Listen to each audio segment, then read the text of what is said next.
Aloha everyone, what is really good my dudes? Today is July 11, 2022, and we got another RuneScape update for y'all. This week we see the extension of the free death week, as well as some tweaks and changes to the recent boss Zamorak. So without any further ado, let's jump right into the video, let's go!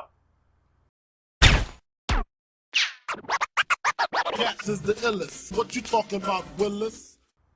Alright guys, you heard it, they are extending the free death week for another week. You have until July 18th to take on Gillinor's toughest bosses without fear. If you still haven't gotten your Zamorak kill, here is another week to practice safely. Obviously you can take this opportunity to take on any boss that you've had struggle with in the past without the fear of death, so I do encourage you to get out there and do some PVM. So once again, that's until July 18th, a whole nother free week of no death costs. Next thing I want to quickly mention is there's some new items in the ultra rare treasure hunter prize that includes a superior knowledge bomb, basically gives you 2 times XP for an hour, as well as new protean and dummy processors. This will allow you to process large volumes of either proteans or dummies at once. It can process 2,000 proteans or 75 dummies in one action before breaking, and works with any protean or dummy in the game. These are ultra rares and are higher than purples, and are included in boxes that contain multiple items. So a box of superior knowledge bombs will give you 10 bombs, protean processors will include 5, box of death touch darts will include 10,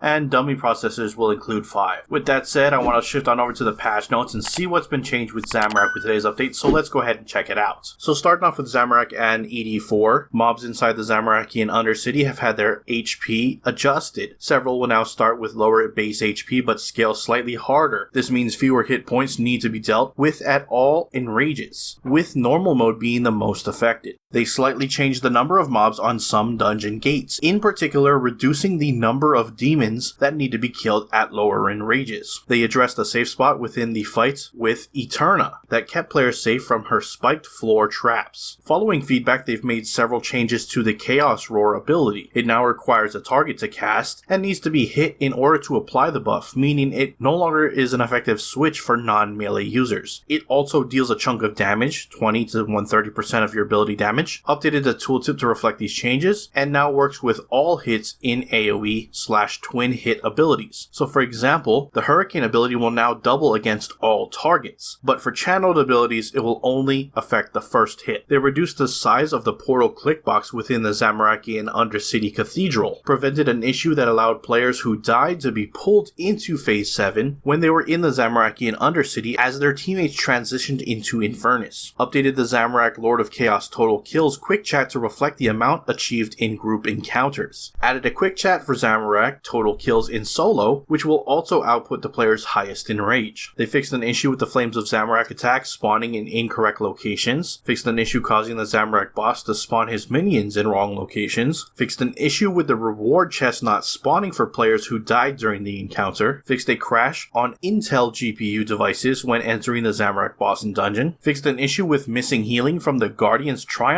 buff during the Zamorak encounter, fixed an issue where the haste effect would not correctly reduce the cooldown of the Disruption Shield spell, corrected some typos on Zamorak's Coven General's Hex tooltip, fixed an issue with the executed hit splat, which was not displaying in the correct language on non-English clients. Burnt Bones now work with the Bone Crusher item, and the following changes were hotfixed throughout the week. Story mode damage reduction is now applied correctly, reduced the HP scaling on mobs within the city by 66% in enrage mode, fixed an issue causing lower player attack range during Phase 7, preventing some channel abilities from being used, fixed an issue that would prevent high scores logging in some situations where a player died, fixed a rare issue where players would be affected by Zamorak's world-ending AoE attack if they died and were outside the boss arena. Players who are at a certain point of the Vault of Shadows mini-quest can now continue the Aftermath quest by speaking to Dr. Nabanik, resolved an issue that was stopping players from passing beyond 20% in rage, and fixed an issue that was causing hellhounds in the Zamorakian Undercity to drop clue scrolls at an unintentionally high rate.